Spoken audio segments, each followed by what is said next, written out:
Assalamualaikum warahmatullahi wabarakatuh. Ya, selamat siang adik-adik, bertemu dengan saya Rodiati Azrianise. Saya akan menyampaikan tentang filsafat ilmu ya untuk mata kuliah MPHPI 1. Ya adik-adik, untuk membuka ya wawasan kita, karena kita adalah saintis gitu. Adik-adik sudah saintis nih ya, sebagai mahasiswa baru kalian adalah yang saintis. Jadi masuk dalam komunitas intellectual people ya, intellectual people di suatu perguruan tinggi ya. Adik-adik adalah anggota termuda di Universitas Brawijaya. Nah, kalian masuk di Fakultas MIPA sehingga kalian diproyeksikan untuk menjadi seorang ilmuwan ya. Apa yang harus kita dapatkan ya, apa yang kita asah ya, agar kita memiliki atribut-atribut sebagai seorang ilmuwan. Nah, mari kita pelajari, dan juga yang hakiki ya, kita mempelajari bagaimana kita bisa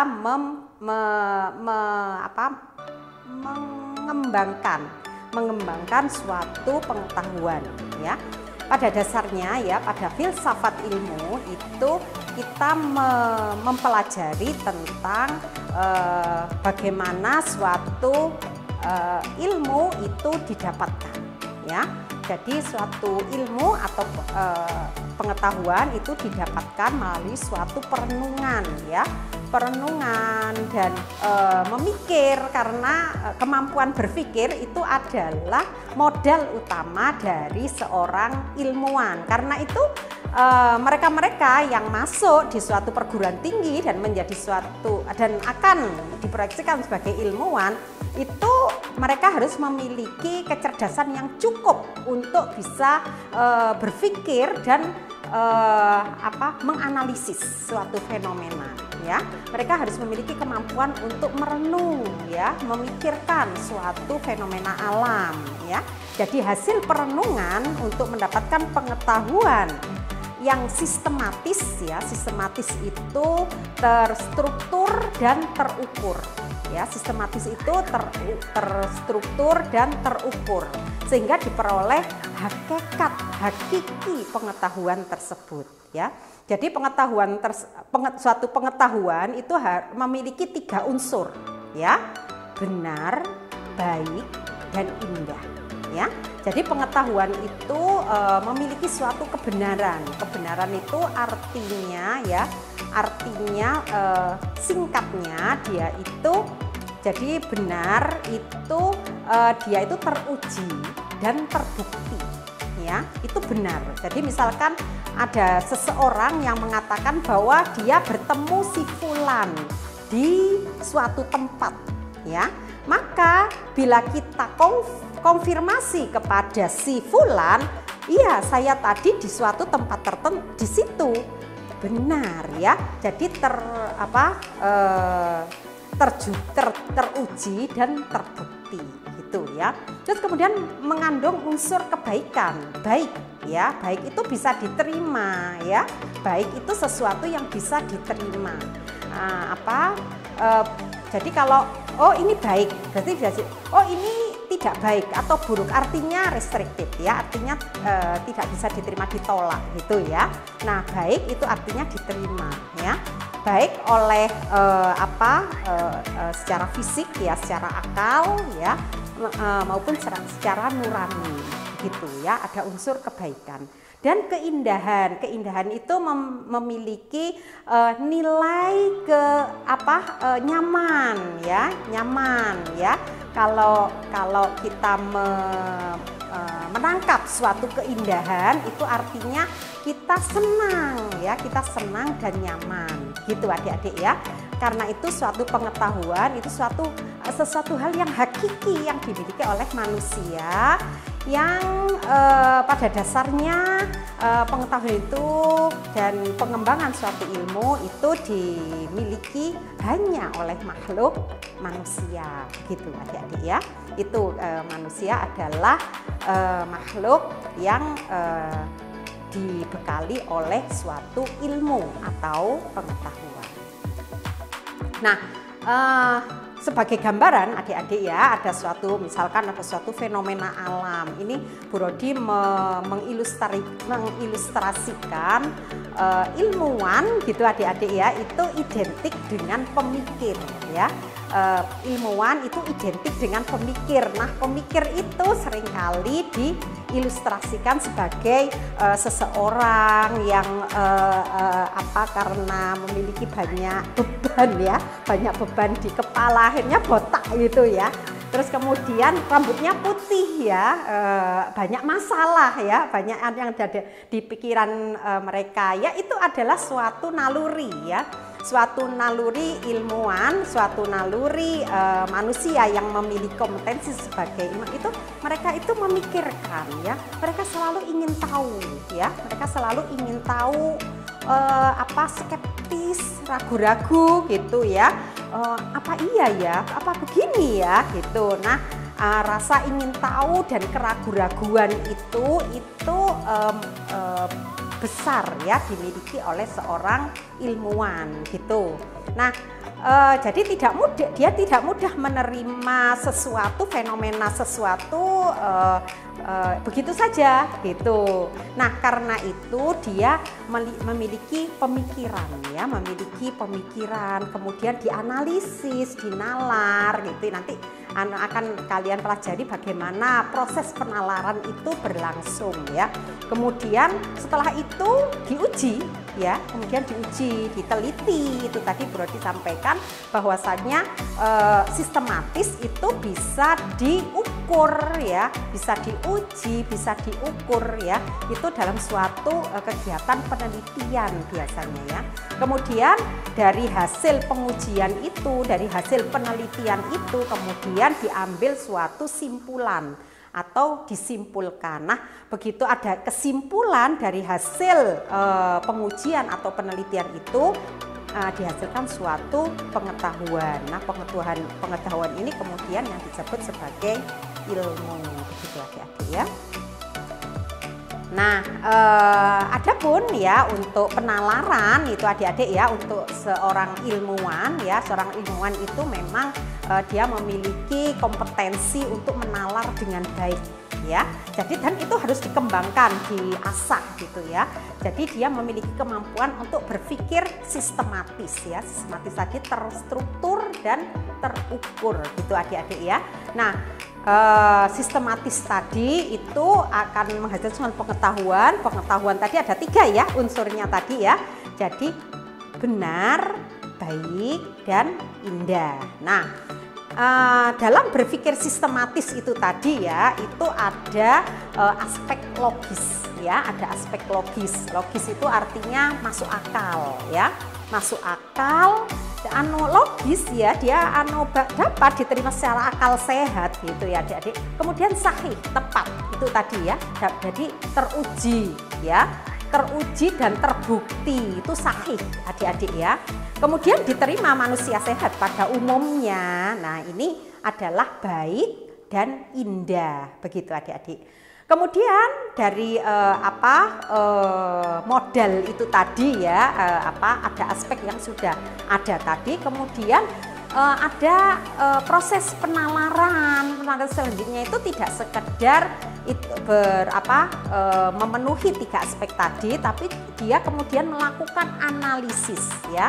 Jadi memiliki kompetensi sebagai seseorang yang memiliki ya, mampu menganalisis ya, dia terus kemudian fenomena tadi itu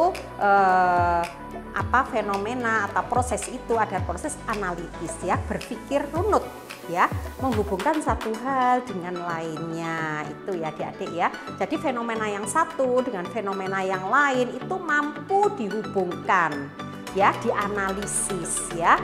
Nah, kadang-kadang kita menggunakan suatu instrumen ya, instrumen misalnya seperti statistik gitu adik-adik ya, suatu perangkat komputer untuk menganalisis suatu fenomena agar kita bisa menghubungkan satu fenomena dengan fenomena yang lain. Itu yang kita pelajari dalam suatu penalaran ya.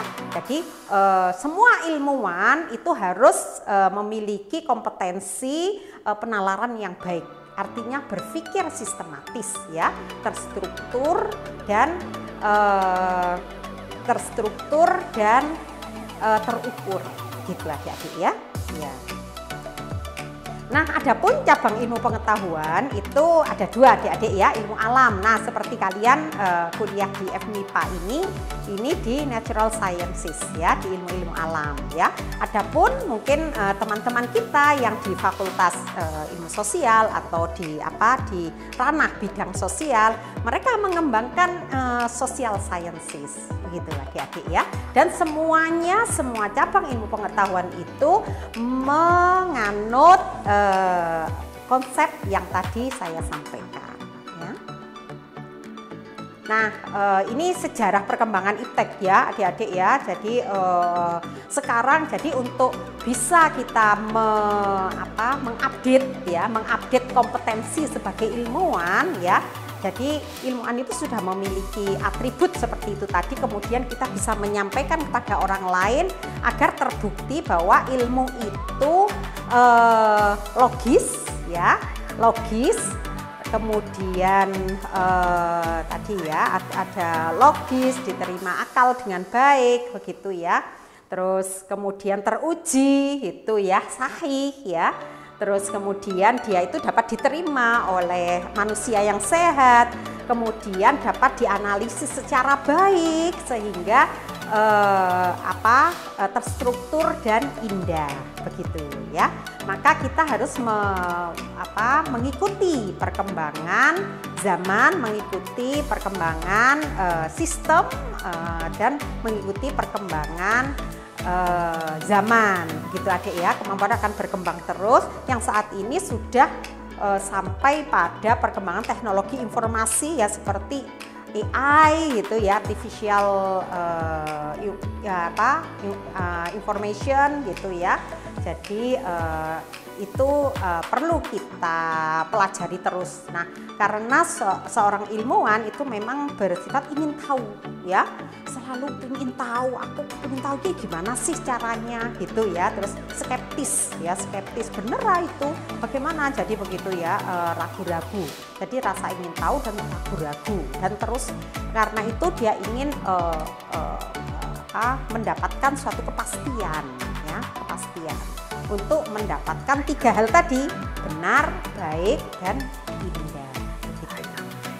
Nah, hal yang perlu kita perhatikan bersama dan harus kita implementasikan adalah etika berilmu adik-adik. Tidak ada manusia yang berharga kalau dia tidak beretika ya. Jadi tidak berharga manusia itu kalau tidak beretika, karena etika itu adalah hakikat dari kemanusiaan ya. Ya, karena ya bagaimana manusia itu, apa manusia harus bermoral atau beretika ya? Karena manusia adalah makhluk yang berakal, punya akal budi ya. Sehingga segala perbuatan, tindakan, perkataan itu semuanya harus dipertanggungjawabkan. Nah, artinya dipertanggungjawabkan itu adalah kepada orang lain, pada makhluk lain ya. Karena itu kita harus respect, harus menghargai orang lain ya. Kita empati pada orang lain gitu ya. Jadi kalau orang lain tidak senang kita berbuat seperti itu, ya kita tidak melakukan gitu ya. Jadi itu empati pada orang lain itu harus dikembangkan untuk bisa beretika dengan baik ya. Etika adalah ajaran yang berbicara tentang baik dan buruk ya. Itu tadi kan, baik dan buruk adalah salah satu dari unsur ilmu pengetahuan ya. Dan menjadi ukuran baik dan buruknya merupakan akal ya. Karena etika adalah bagian dari filsafat ya. Itu tadi Bu Rodi sampaikan sebagaimana yang slide yang telah Brodi sampaikan tadi. Kemudian apa Bu bedanya etika dengan moral ya? Kalau moral bisa relatif adik-adik ya. Moral itu hubungannya dengan suatu tradisi di komunitas tertentu ya. Jadi moral itu bisa berbeda gitu adik-adik ya. Misalkan saja di Indonesia kita keluar, kita di perguruan tinggi sebagai rujukan ya, komunitas rujukan ya bagi masyarakat ya. Kita tidak, kalau kita menggunakan baju ya, baju tank top gitu ya, atau kita pakai rok yang di atas lutut, itu dianggap kurang bermoral karena kita di masyarakat timur itu seperti itu kurang sopan begitu adik-adik ya. Tetapi kalau di luar negeri ya, misalkan di Inggris misalkan atau di Jepang gitu ya, mereka tidak masalah pakai kemben gitu ya. Mereka itu di sana tidak apa-apa gitu karena ukuran ya kebudayaan di masing-masing komunitas bisa berbeda. Itu adik-adik. Jadi kalau moral itu harus mengikuti tradisi setempat ya. Karena itu itu tadi Bu Rodi sampaikan empati ya. Jadi seorang ilmuwan itu harus memiliki kecerdasan yang baik dalam memahami orang lain. Karena kita memahami maka kita respect atau kita menghargai orang lain. Sehingga seorang ilmuwan itu akan cerdas dia, smart dia. Jadi kalau dia akan berbicara dengan siapa itu dia paham ya. Siapa yang akan dia komunikasikan. Kalau dia akan datang ke suatu masyarakat tertentu, dia akan mempelajari dulu di sana bagaimana moral yang baik begitu ya. Dia akan mengikuti tradisi di mana dia berada dan berkomunikasi dengan orang lain. Gitu adik-adik ya, ingat bahwa seorang ilmuwan itu memiliki etika yang baik begitu adik-adik ya. Sehingga kembangkan itu dan ingat bahwa kalian sebagai mahasiswa baru itu kalian sudah masuk dalam suatu komunitas perguruan tinggi yang menjadi referensi, yang menjadi acuan ya masyarakat umumnya, bahwa disinilah intelektual potret dari intelektual people, Indonesian intellectual people itu ada gitu ya. Nah, etika sangat penting bagi seorang ilmuwan. Kemudian Bu Rodi ingin sampaikan ya, karena kalian mulai belajar di sini, lakukan atribut atau asah atribut-atribut ilmuwan dalam suatu etika pembelajaran ya. Jadi kalian kalau sudah belajar di suatu perguruan tinggi, maka kalian harus berniat dan berkomitmen. Komit bahwa kalian harus belajar dengan baik dan mengikuti pedoman-pedoman yang diberlakukan di Universitas Brawijaya gitu ya. Terus kemudian harus bangga dan menghargai perguruan atau alma mater UB gitu ya. Jadi dimanapun kalian punya official cap ya, dimanapun kalian berada, setidaknya dalam benak kalian membawa itu ya alma mater, nama alma mater, jaga itu karena kalian menghargai dan membanggakannya gitu ya. Kemudian kalian harus sabar, rajin dan tekun ya. Itu tidak bisa adik-adik, seorang ilmuwan itu harus memiliki sifat-sifat enduransi. Jadi tekun ya, tekun dan tidak mudah bosan. Itu ilmuwan ya. Pokoknya kalau ilmuwan kalau mudah bosan ya, tidak tekun, kurang endurance ya, itu biasanya kurang sukses gitu ya. Jadi lakukan itu brush up ya, diasah. Kemudian menjaga sopan santun dan tutur kata yang baik ya, sebagaimana yang Bro disampaikan tadi tentang beretika. Nah, agar kalian mudah ya untuk adjust ya, untuk menuju ke etika ilmuwan tadi, maka pilih teman yang baik ya. Jadi teman akan mempengaruhi kita dan kita akan mempengaruhi komunitas kita ya. Terus menghormati ilmu dan guru, karena guru adalah sumber ilmu atau kalau dianalogikan sebagai sumber mata air ya. Kalau ilmu itu air ya, maka guru adalah sumber mata air. Itu adik-adik ya. Jadi menghormati ya. Terus percaya diri dan optimis ya, gemar berdiskusi, bermusyawarah ya, kemudian bersikap sederhana dan rendah hati ya. Kalau kalian rendah hati, kalian akan cenderung untuk berdiskusi dan bermusyawarah ya, tidak menangnya sendiri ya, begitu ya. Terus kemudian saling mengasihi, saling menghormati, karena ini adalah sikap-sikap yang baik adik-adik ya. Tidak berburuk sangka, karena berburuk sangka itu adik-adik itu sangat membuang energi ya, membuang energi dan tidak efisien ya. Terus buruk ya, itu akan energi buruk bagi pikiran kita dan sangat tidak positif ya. Kemudian yang paling penting ya, karena ilmu itu adalah dari Tuhan ya, dari Allah, maka kita berdoa dan selalu mendekatkan diri pada Tuhan, pemilik ilmu dan kecerdasan ya, agar terbuka ya, agar berkenan membuka kita untuk dapat menyerap ilmu ini. Begitu ya. Terus kemudian untuk selanjutnya setelah kalian memiliki atribut-atribut ilmuwan tadi, maka kita aplikasikan, kita implementasikan ya. Bagaimana untuk menggali ilmu itu, bagaimana untuk menggali pengetahuan itu ya. Jadi seorang ilmuwan sebagaimana yang saya sampaikan tadi itu selalu memiliki rasa ingin tahu dan keraguan-raguan.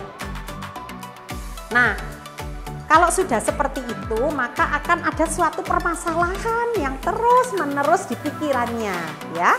Jadi ada fenomena ya yang dimiliki, yang didapatkan ya, yang diperoleh ya. Kemudian dia akan ini mengapa begini, mengapa begitu, apakah benar seperti itu gitu ya, diuji kembali ya. Nah itu kemudian dibuktikan kebenarannya. Terus kemudian melalui suatu penelitian ya, terus hasil-hasilnya didapatkan. Nah kemudian dia harus mampu menyampaikan itu adik-adik ya. Jadi nanti kalian akan belajar tentang bagaimana menyampaikan suatu informasi ilmiah itu di suatu forum ilmiah gitu adik-adik ya. Jadi how to present ya, scientific information ya, terus bagaimana harus menarik begitu adik-adik, mempresentasikan yang menarik itu ya. Kemudian kan mengapa harus tepat, harus efisien dan efektif?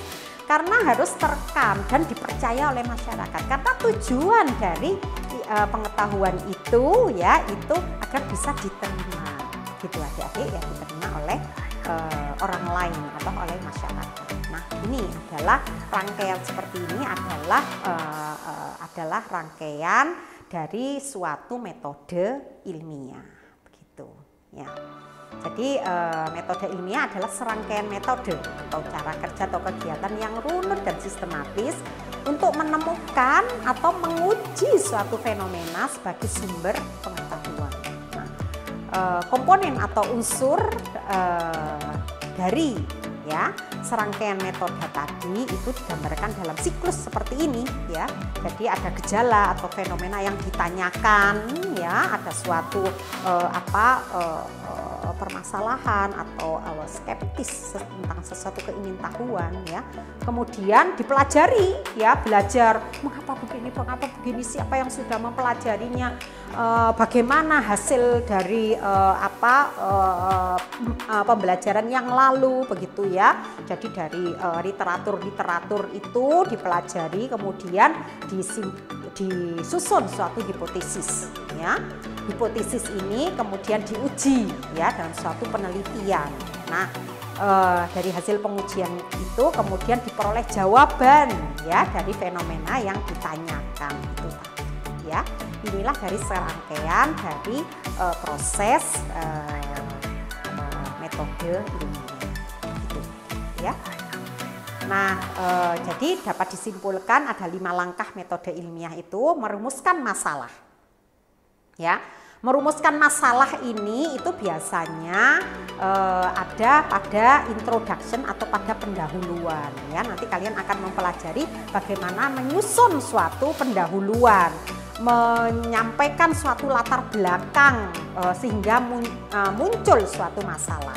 Ya, jadi pada nomor 1 ini merumuskan masalah itu dijabarkan, ya, dijabarkan suatu fenomena latar belakang tertentu sehingga muncul suatu masalah. Dari suatu masalah ini kemudian kalian harus mempelajari dari penelitian-penelitian sebelumnya, siapa orang yang sudah pernah mempelajari masalah yang serupa.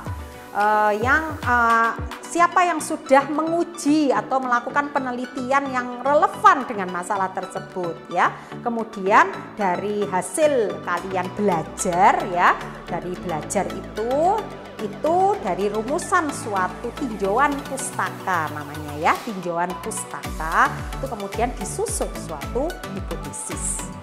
Setelah tinjauan pustaka, setelah ada hipotesis, ya, kalian menyusun satu kerangka penelitian, kemudian menguji hipotesis itu dalam suatu metode penelitian, ya. Biasanya ada metode, jadi kapan dilakukan, bagaimana sampel didapatkan, bagaimana cara pengukuran, bagaimana kemudian menganalisisnya. Nah, itu nomor 3, jadi menguji hipotesis itu tadi. Kemudian ada hasil, ya, hasil kemudian dibahas, ya, bagaimana hasil itu apakah mendukung, ya, pengetahuan yang telah ditemukan sebelumnya atau menolak atau mendapatkan suatu hasil yang berbeda dari hasil penelitian sebelumnya, kemudian dibahas. Setelah itu merumuskan kesimpulan, ya, kesimpulannya bagaimana. Nah, metode ilmiah ini tidak berhenti. Kalau sampai di situ, maka tidak ada belum selesai, ya, belum ada gunanya, ya. Hasil langkah itu, 4 langkah itu belum ada gunanya sebelum disampaikan. Nah, menyampaikannya harus juga mengandung unsur 3 tadi, adik-adik, ya. Benar, baik, dan indah, ya, dalam suatu publikasi ilmiah. Publikasi ilmiah itu bisa secara oral, bisa secara tulisan. Nah, dalam saat ini tulisan adalah yang paling baik karena terekod dengan lebih baik dan lebih sustain, lebih berlanjut. Begitu, ya. Jadi untuk perkuliahan filsafat ilmu dan metode ilmiah kali ini kira-kira sampai di situ, ya. Apabila ada pertanyaan, diskusi, ya, mari kita sampaikan bersama. Terima kasih, kurang lebihnya mohon maaf. Assalamualaikum warahmatullahi wabarakatuh.